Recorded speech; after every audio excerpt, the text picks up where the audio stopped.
கன்னியாகுமரி மாவட்டம் இருக்கிற பார்த்தீங்கன்னா, நிறைய ஸ்போர்ட்ஸுக்கு இம்பார்ட்டன்ஸ் வந்து குடுக்குறாங்க. ஸோ யங்ஸ்டர்ஸு, கேர்ள்ஸும் சரி, பாய்ஸும் சரி நிறைய பேர் ஸ்போர்ட்ஸில போறாங்க. பட் அடிக்குவேட் புரொடெக்ஷன் சில நேரம் வந்து எடுக்கிறதுக்கு அவங்களுக்கு வந்து சரியான நாலேட்ஜ் இல்லாம லிகமெண்ட் இன்ஜுரீஸ்ல மாட்டிக்கிறாங்க. So high jump, long jump பண்ற பிள்ளைங்கலாம் வராங்க. லிகமெண்ட் இன்ஜுரி ஆயிருது. ஃபுட்பாலர்ஸ் வர்றாங்க. மெனிஸ்கஸ் இன்ஜுரி ஆயிருது. ஸோ இந்த மாதிரி சில தசை நார்கள் லிகமெண்ட் இன்ஜுரி வரும்போது இம்மீடியேட்டா அட்டென்ஷன் எடுங்க. ஸோ ஃபஸ்ட்டு செய்ய வேண்டியது வந்து ரெஸ்ட்.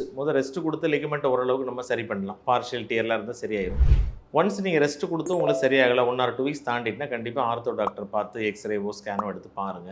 இன்கேஸ் பெரிய லிகமெண்ட் ஏதாவது ப்ராப்ளம் இருக்கு, டாக்டர் வந்து கீ ஹோல் சர்ஜரி பண்ணணும், ஆர்த்ரோஸ்கோபி பண்ணணும்னு சொன்னாங்கன்னா, இம்மீடியேட்டா பண்ணி அத சரி பண்ணிருங்க. ஏன்னா, சரி பண்ணிட்டோம்னா உங்களுடைய ஸ்போர்ட்ஸ் லைஃப் வந்து அதிகமா பாதிக்காம நம்ம என்ன செய்யலாம்? கொண்டு போலாம்.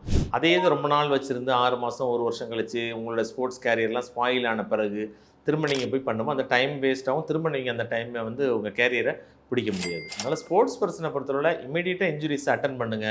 டாக்டர பார்த்து அத சரி பண்றதுக்குள்ளது பாருங்க.